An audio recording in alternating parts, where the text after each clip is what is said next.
This might be a surprise for you, but apparently in Italy, you're not supposed to serve wine in children's church.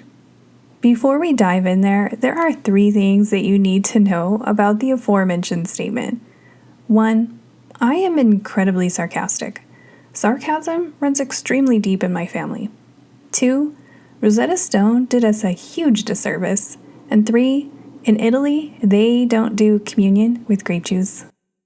Well, folks, welcome back to Notes from a Failed Missionary, brought to you by the Call to Be Free Academy, the bonus mini podcast where I turn epic fails into epic tales.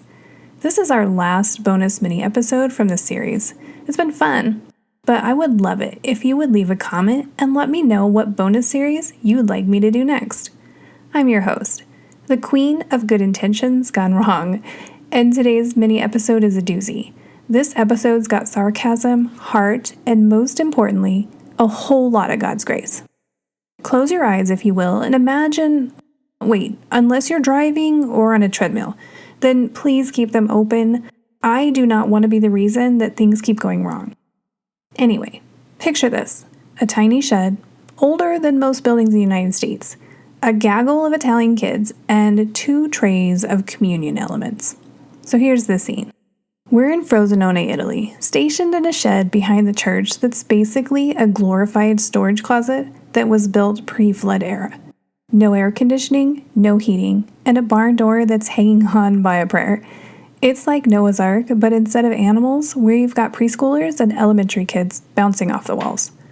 Balloons are flying, babies are crying, and we're desperately trying to steal their attention long enough to share the gospel. My husband, our 15-year-old daughter, and I are wrangling these tiny humans for a rousing lesson about Jesus and God's great love. We've been running kids' church now for about 3 weeks, and we're armed with 1.5 years of Rosetta Stone Italian. Or so they say. Which, let me tell you, really did us dirty. A knock at the barn door. Enter 2 lovely church members. Smiles, gentle, looking very official with their shiny sacrament trays. They gesture for us to take them. We glance over at each other with this look that screamed, "This can't be right." I look back at them and gesture questioningly to the children. They smile and nod. Okay, for the kids? They just smile and nod, and we're thinking, this isn't gonna end well. Most of the kids are hyped, shouting, "Gesù!" That's Jesus in Italian. When we ask them why we take sacrament, we're reluctantly passing out the elements, thanking the Lord for his blood and broken body. The kids grab their cups, and we all drink together. Then, chaos erupts. Half the kids' faces turn to disgust, like they've just bitten into a lemon. A few spit it out onto the others sitting nearby, which makes some of the kids smell like they've been in a bar. And yeah, the babies are still crying. Needless to say, we didn't really get to the lesson that day. The church guys, they just leave. No words, no explanation, just a quick exit back to the main service. My husband and I are standing there, trays in hand, wondering if we just accidentally turned children's church into a winery. The next day, we're out doing home ministry with Pastor Abel. We bring it up, hoping for some clarity. He just scowls and says, "Yeah, you don't do that." And that was the end of our discussion.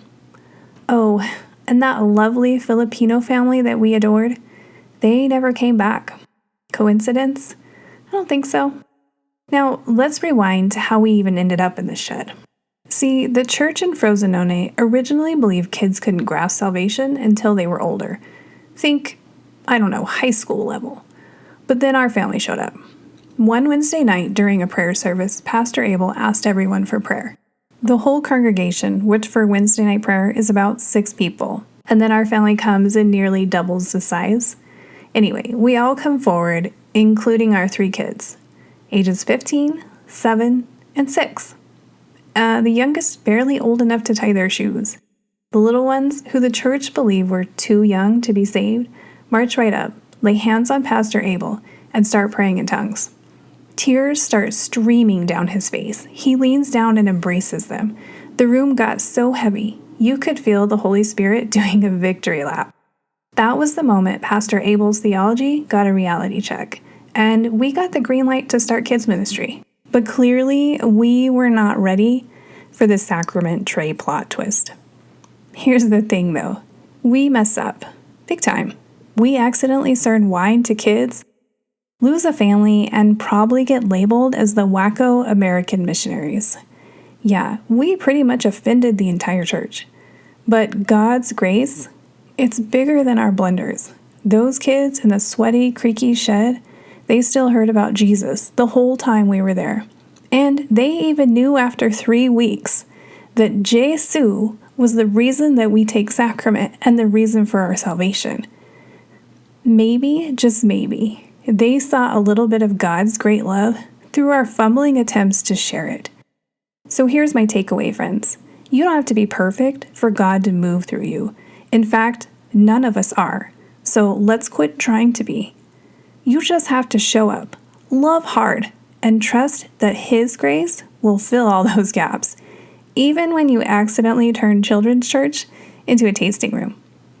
Thanks for joining me on Notes from a Failed Missionary.